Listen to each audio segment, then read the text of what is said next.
days today. I know. What's going on? Oh, dear. So what's on the menu? Well, Jane is a good one today. What's on the menu is our first times. First times for what? Now, I'm not talking first times of first drink in a pub. I'm not talking about our first time of streaking across the cricket pitch.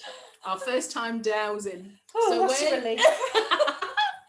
So where did you, I'm just trying to think now, first time streaking across a cricket pitch now, that's coming to my mind again. I need to clear that out. I'll delete that later, put it away. So when did you, how old were you when you found out about dowsing? Or how old was I? I was in my early teens, I think.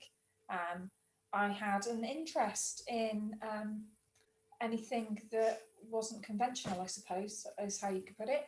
And I remember buying, I think I bought a book that had some dowsing rods with it and a pendulum. It might have even been one of Sig's books, actually. And I kind of kept it hidden because I was too embarrassed. And I think actually I might have made some dowsing rods with my dad out of some coat hangers. Coming to think about it now, it's all suddenly coming back. I did coat hangers. Yeah. We I grew up on a farm, and my the water was minging. I mean, the water that came through our taps was sludge, green, brown. It was horrible. So my dad got this guy up with it to dig for a borehole, but he got a dowse to find where the water was, to find the spring. So we thought, me and my brother were like, Dad's lost it. There's some twigs there. How is he going to find clean water with some twigs? It's like, no, this isn't happening. So the first time I found out about dowsing was finding, he found the most beautiful spring for our water, so we had lovely clean water. But he gave us some coat hangers and he said, look, you can make them. So we were dowsing for a while, and it was all good fun and stuff. And I think probably as we got older, it might have come out as a bit of a party trick now and again. But I think I was about 14. And then one of my grandmas used to put a wedding ring on a piece of cotton. Oh, I remember. And douse. Yeah, I remember that. Yeah. Normally it was for if somebody was pregnant. That's I'll tell right. you if it's a boy or a girl. And, Yeah. So I sort of, there was little bits all the way, and then all sort of along, and then it was about 10 years ago, 10 or 11 years ago, went to learn how to muscle test, and was it, I can't remember now which way around it was. I went to learn how to muscle test, and I couldn't do it. So muscle testing is when you sort of get a yes, or a no signal. And I just couldn't do it. And I thought, well, dowse. So if you can't do that, use a pendulum and dowse. And I was like, right, okay. And I just picked it up, and I just absolutely loved it. And because I think I'd already known about it years ago, it wasn't brand new and like too weird. It was like, oh yeah, I get it, and I know that it works because we've got clean water. Yeah. So it wasn't too weird.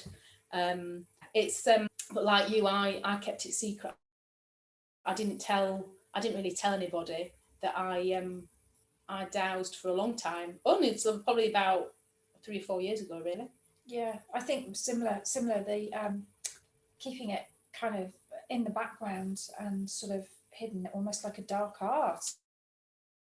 And well, I used to use it all the time, and it's just an amazing tool. But there was something where I also had some core beliefs, which I've cleared out, that I wasn't quite comfortable in people knowing that I dowsed. And now I walk around with a jacket with it on the back.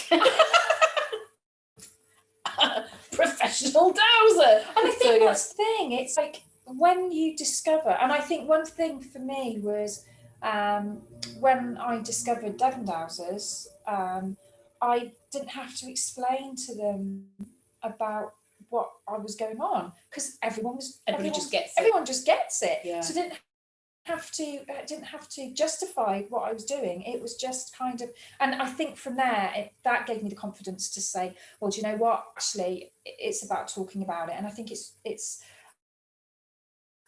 we're in a period of change at the moment where, you know, people are becoming more interested, but a lot of people do look for water, and it's a lot of people are so I think they do associate it with water, but it's that dowsing can be used for so many different things, as we both know. We both use it professionally, so it's working with it in a way that suits you and that's comfortable for working with clients as well, because I guess not all clients are comfortable with you dowsing and seeing, but often it helps when they actually see a pendulum moving, and that can be really beneficial for them as well. I used to dowse, so before I sort of started using dowsing all the time, I'd always use it in preparation for my clients, so I'd use it as a tool for me as a practitioner. And then I would dowse before a client arrived to say, is it safe and appropriate to do this, to dowse in front of this person? And if I got a no, I just would do the session without, because with the mind your mind stuff, you can use it with or without dowsing, so that was fine. But I've liked it more recently. I've had a lot more conversations with people about, and they might not necessarily ask me about it, but saying, oh, you dowse, or what's that about? And when I've mentioned it, or when I've talked about it, and I'm not embarrassed, or I'm not sort of trying to hide it away anymore, it's really nice. And some people just go, oh yeah, not for me, and that's fine. That's just fine. It isn't for everybody, but it might be that further down the line they might pick it back up, or they might not. But for me, it's brilliant. I rave about it all the time now. Yeah, I love it, and I wouldn't be without my trusty pendulum. Yes, always around my neck, and I just dowse on the go. That's it. It's just so easy, isn't it? Dowse for anything. Right, what should we go and dowse for now? I don't know. Chips, mushy peas, chips, or gravy, mushy peas, or curry sauce. Let's go and dowse. See what's happening. We'll have chips. See you later.